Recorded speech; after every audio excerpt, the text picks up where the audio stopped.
Hello friends, today we will discuss diagnostic testing। जैसे हमने पढ़ा प्रीवियस लेक्चर्स में कि स्क्रीनिंग टेस्ट करते हैं हम to rule out the chromosomal abnormalities in the either in the first trimester और इन द सेकेंड ट्राइमेस्टर। लेकिन अगर हमें पता चलता है कि अगर स्क्रीनिंग टेस्ट पॉजिटिव आ रहा होता है तो हम उसको स्क्रीनिंग टेस्ट पॉजिटिव आने का मतलब है कि रिस्क है वहाँ पर कि क्रोमोसोमल एबनॉर्मलिटीज हो सकती हैं, लेकिन उसको कंफर्मेशन करने के लिए हम क्या करेंगे, डायग्नोस्टिक टेस्ट करेंगे। तो डायग्नोस्टिक टेस्ट के लिए दो टाइप के टेस्ट होते हैं। These both are the invasive test.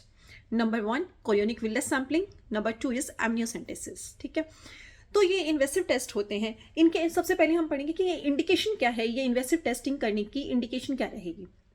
Invasive test की इंडिकेशन क्या रहेगी? सबसे पहली इंडिकेशन है कि अगर स्क्रीनिंग टेस्ट पॉजिटिव आ जाता है तभी हम डायग्नोस्टिक टेस्ट की तरफ जाएंगे। ठीक है, दूसरा है क्या है, मैटरनल एज अगर more than 35 years of age है तो हम जाएंगे उस साइड।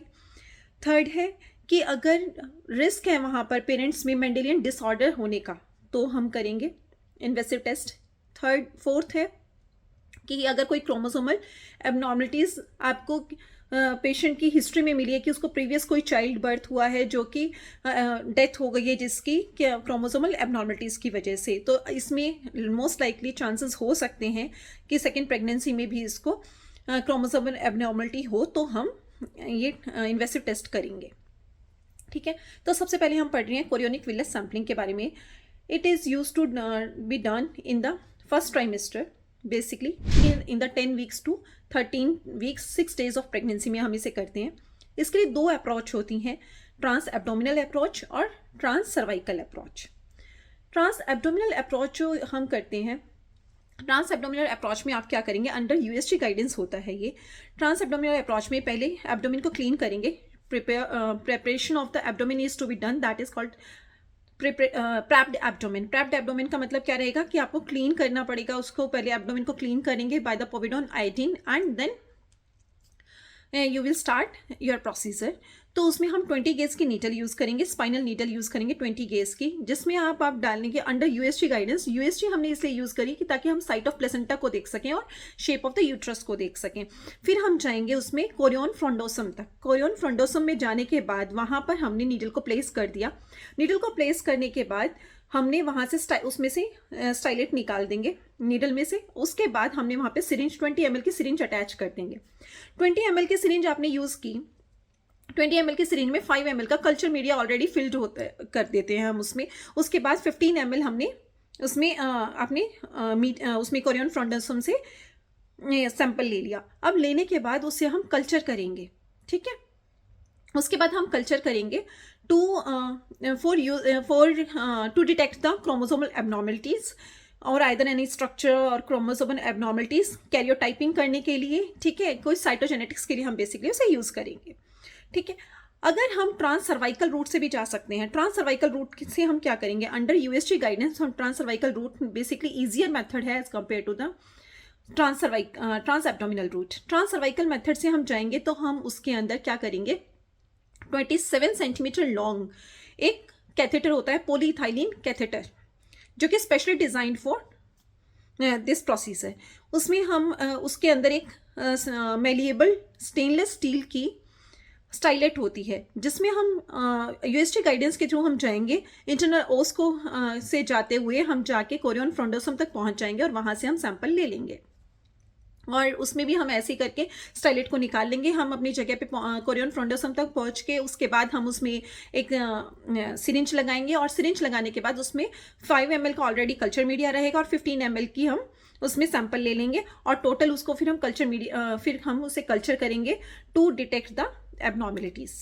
ठीक है, ट्रांस एब्डोमिनल स्कैन जो होता है वो डिफिकल्ट किन केसेस में होता है, उसकी डिसएडवांटेज क्या है कि वो बहुत डिफिकल्टी हो जाती है उसमें अगर पोस्टीरियर प्लेसेंटा है तो। Trans cervical route is much easier as compare to trans abdominal route in case of the placenta is posterior.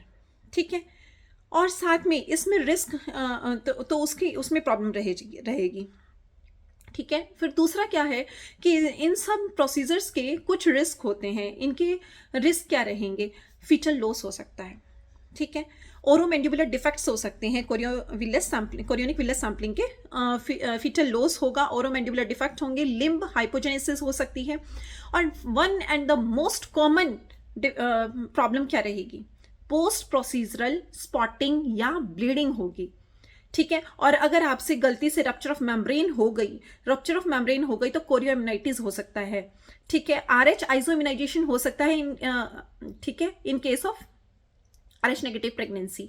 तो इसलिए अगर जहां भी अगर मैं पेशेंट RH नेगेटिव पेशेंट है तो हम उसमें NTD इम्यूनोग्लोबुलिन इंजेक्ट कर देंगे बिफोर प्रोसीजर। साथ में हम एंटीबायोटिक्स भी देते हैं प्रोफाइलेक्टिक बेसिस पे। ठीक है, अब आता है दूसरा प्रोसीजर, एमनियोसेंटेसिस। एमनियोसेंटेसिस जो होता है ये सेकेंड ट्राइमेस्टर में किया जाता है, mostly in the 18 to 20 weeks of gestation. ठीक है, इसका भी रिस्क वही है कि इसमें भी फीटल लॉस हो सकता है। इसके लिए हम ट्रांस एब्डोमिनल अप्रोच यूज कर रहे हैं, जिसमें 22 गेज की नीडल यूज करेंगे to penetrate through the prepped abdomen. You know the prepped means कि पहले हमने प्रिपेयर किया है एब्डोमेन को by cleaning with the povidone iodine and then painting and draping, then you will put the spinal needle of 22 gauge. ठीक है, हमने उसमें डाला और उसके बाद हम उसमें एमनियोटिक फ्लूइड तक जाएंगे, और एमनियोटिक फ्लूइड में उसमें एमनियोटिक फ्लूइड 20 ml का एमनियोटिक फ्लूइड उसमें से सिरिंज के थ्रू आप एस्पिरेट कर लेंगे। लेकिन इसमें आप एक और चीज़ ध्यान रखेंगे कि फ्यू मिलीलीटर्स ऑफ फ्लूइड हम उसमें डिस्कार्ड कर देते हैं स्टार्टिंग का। क्यों? क्योंकि उसमें मेटरनल सेल्स हो सकते हैं, इसलिए। ठीक है, उसके बाद वो एमनियोटिक फ्लूइड यूज करेंगे for culture and to detect the abnormality.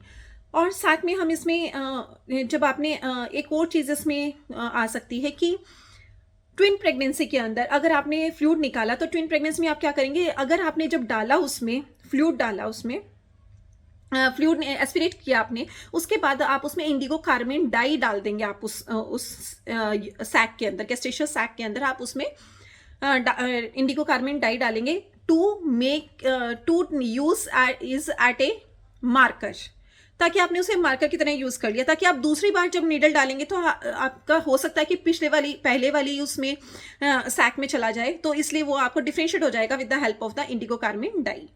ठीक है, तो और दूसरी चीज़, एमनियोसेंटेसिस जो होता है इसका भी रिस्क यही है कि रप्चर ऑफ मेम्ब्रेन हो सकता है, कोरियोमनाइटिस हो सकता है, सडन लीकिंग स्टार्ट हो सकती है, फीटल लॉस हो सकता है।